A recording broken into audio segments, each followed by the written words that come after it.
Shalom, Kol Haloyim Yahweh by Hashem Yahushai by Hashem Rachak Kodash, Shanya Kabad Agadwala Rekwab Zakwanyam Nawa, Wa Shalayakim Nawa. That's the belongers to our apostles and elders of Great Millstone, Shalom, Wabarakim Labakaryam, Shalyasharala, and that's peace and blessings to the elect of Israel. I just wanted to make a quick video about this incident that happened at I believe it was their school, I guess. It was ISUPK, concerning that Hebrew Israelite camp. And this was last week. I believe the elder Apostle Dahar made a quick video about it. The Spirit hopped on me to jump on it. And, the topic that was given to me in the Spirit was, this is just showing the beginning stages of persecution. Not only are we going to be persecuted for our belief in Yahweh Ba'ashem Yahushai and our stance on the Bible, but also we're currently, and we have been for a few years now, being linked in with other communities. And you got different elders in Akim, like Elder Yashawamba goes into it all the time, how we're being linked into, joined together, I should say, with the Muslim community. And just like we're going to read in this article, which in a sense, okay, I can see it. This lady thought that the Hebrew Israelites, the black Hebrew Israelites, as they mentioned in the article, she thought we were linked into the JEWISH community, those people that are over in the Holy Land right now, which of course I can see that connection, who can? But because of that notion, she attacked this Hebrew Israelite camp, the ISUPK. So this, in my opinion, just shows the beginning stages of persecution. Our job is to prepare our minds for such, knowing that the Bible warns about these things to come. So we're not supposed to be amazed or in awe or be shocked when these things start to really ramp up. I mean, they came after Yahweh Shai. The servant is not above the master. So they're going to come after us too. It is what it is. So we have this here as an example in the Spirit. The title of this article says, Indiana woman who purposely crashed car into black Israelite HQ thought it was JEWISH school. And once again, before we continue reading this article, we are not black Hebrew Israelites. We are simply and just Hebrew Israelites. That is it. We are separating ourselves from that word black and the narrative that surrounds it. We are not a color. We are more than that. Our skin tone is brown. We have different shades of brown, and that's it. Now in these times, because of captivity and being scattered around the world, our people, the Hebrew Israelites, are going to come looking like all other nations. So this is not a black thing. If you have a camp that's pushing that black narrative, you know that they are teaching falsely, and they are not coming from a biblical perspective. So let's no need to touch that. Let's read a little bit about this article. It says, an Indiana woman who was arrested after police say she drove her car into a building housing an extremist sect of the black Hebrew Israelites. Now we're going to pause right there. You see the narrative that's being pushed even surrounding ISUPK and all the Hebrew Israelite camps. When they write any kind of article about us, even if it's just something, this just involves ISUPK. Has nothing to do with them or their actions or their beliefs. But of course, they put an extremist sect of the black Hebrew Israelites, pushing that out there like we're dangerous. But once again, that's all a part of the persecution. That's fine. Just know that these things are going to happen. We're going to be talked about in that kind of manner. It says, mistakenly thinking it was a JEWISH school, according to a local report. Right? So she mistaked the school for the JEWISH community and drove her car into the ISUPK building. It says local TV station WXIN reported that Ruba Al-Mekhtha, 34, allegedly backed her car into the ISUPK in Indianapolis on Friday night, so last week. Police responded to a report of a possible hate crime. The Anti-Defamation League defines the ISUPK as an extreme and you see that word, sect of the Black Hebrew Israelites, as we spoke about. See, why do they even have to get into this? You know what I'm saying? The Southern Poverty Law Center has designated the Hebrew Israelites a fringe group known as, and then it goes all into it. I'm not going to read it. I'm not going to forward their narrative, but of course, they're going to use this as an opportunity to push the narrative that we're some crazy, angry, dangerous group. It couldn't be any further from the truth. We're going to skip past that and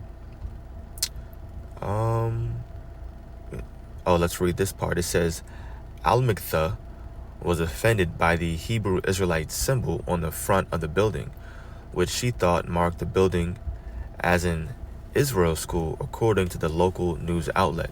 And this is why we say we're not in the time to be putting yourself out there.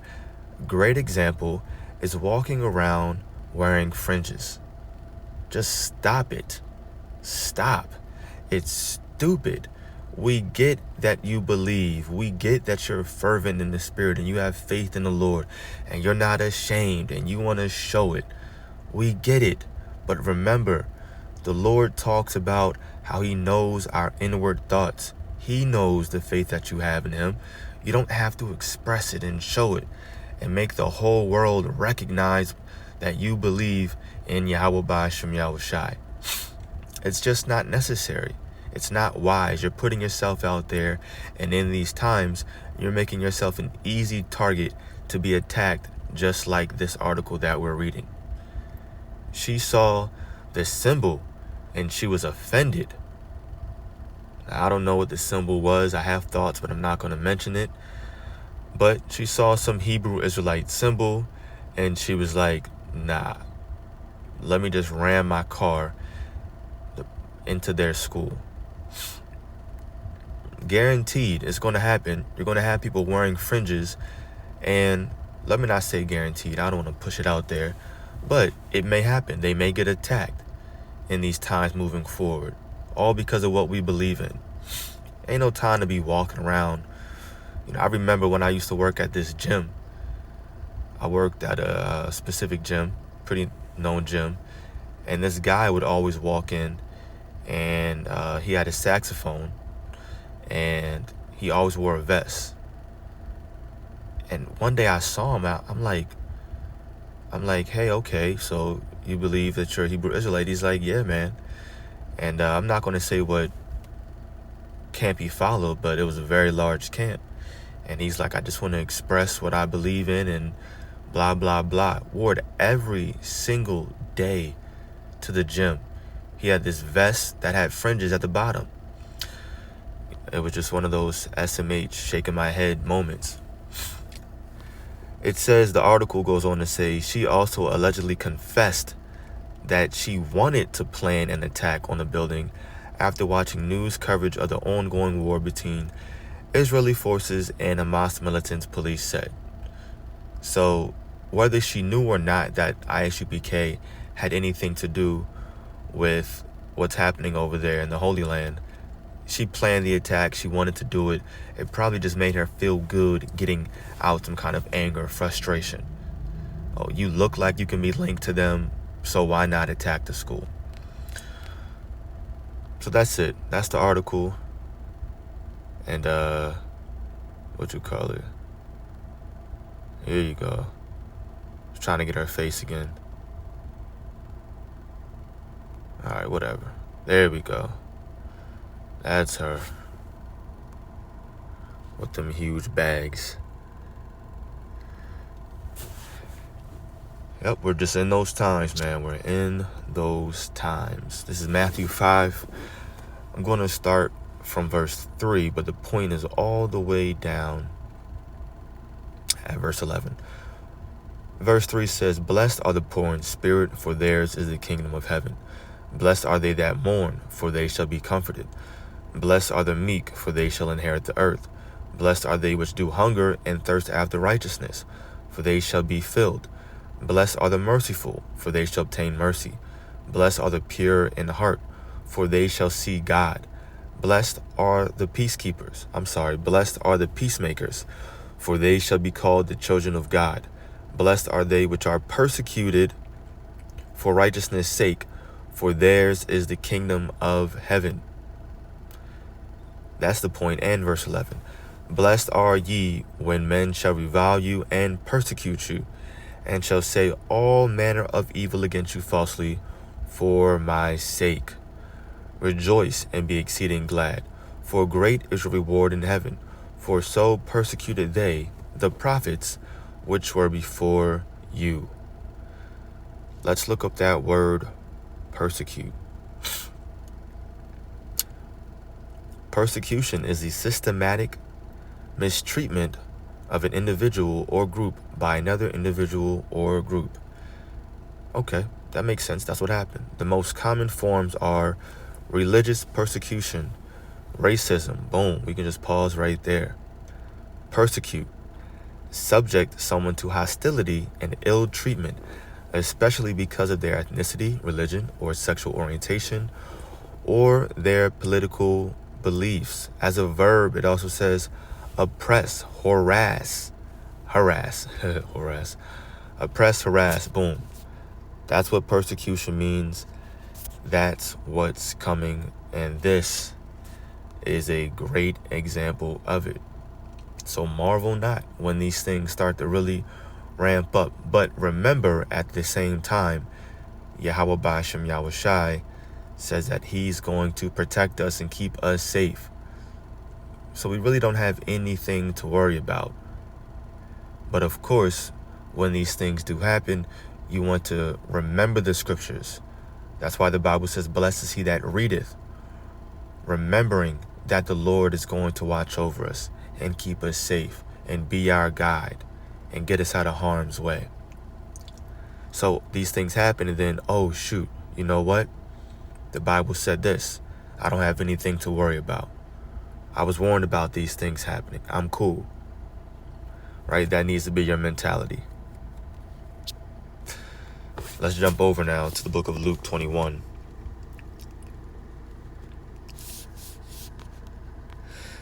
And Matthew 10 says the same thing. But I want to read Luke 21 because it says something specific that I don't believe Matthew 10 says. So Luke 21 verse 12, it says, "But before all these, they shall lay their hands on you and persecute you, delivering you up to the synagogues and into prisons, being brought before kings and rulers for my name's sake." And that's going to definitely happen. "And it shall turn to you for a testimony." I don't believe Matthew 10 says that. Now, I read it in the NLT.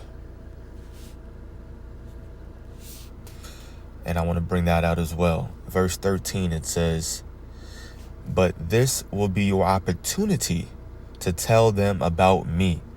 This was Yahushua saying this to his men.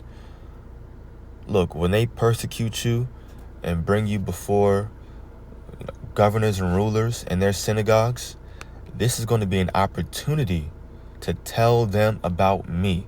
"It shall turn to you for a testimony." Testimony about what? About who? About Yahweh Ba'ashem Yahushai. The things that he's done. What he's going to do for his people, for his nation. What he has done already for his people. So when it gets to the point where certain Akim, certain brothers, actually have hands laid on them and they're brought to jail, brought to different synagogues, or today we can just say the court system. Okay, what's going on? You were out here on April 21st, 2023, 2022. This is what you said. And then they play the clip and they show a video recording, whether it's true or whether it's something false. Okay, explain yourself. It's going to be our opportunity, it says, to tell them about Yahweh Ba'ashem Yahushai. And the angels are going to be cheering for us in the heavens when that happens. Now, when that does happen, if it's your lot, the scriptures go on to say this in verse 14. Now I'm going to read in the King James. Verse 14 says, "Settle it therefore in your hearts, not to meditate before what ye shall answer." The NLT says, "So don't worry in advance about how to answer the charges against you." So don't be thinking about, oh man, if this happens, what am I going to say? Okay, I'm going to have this script, that script, I'm going to say this, say that. No, don't worry about it. The Lord is going to put it in our hearts. Verse 15 in the King James, "For I will give you a mouth and wisdom, which all your adversaries shall not be able to gainsay nor resist." So the wisdom from on high is going to flow in us, just like it does each camp. And it's going to tell us what to say. Even if they bring up false accusers, just fake people set up that we've never seen before as a so-called witness, a false witness. And they try to bring up some random crap that's not true. Or now they have this technology where they can make it seem as though you were standing there and saying something. They can even take your same exact voice and make it seem like you're saying something. If and or when those things happen, the Lord said He's going to put words in our mouth that our adversaries won't be able to gainsay nor resist. They're going to be like, damn, we thought we got him, but man, he just said X, Y, and Z.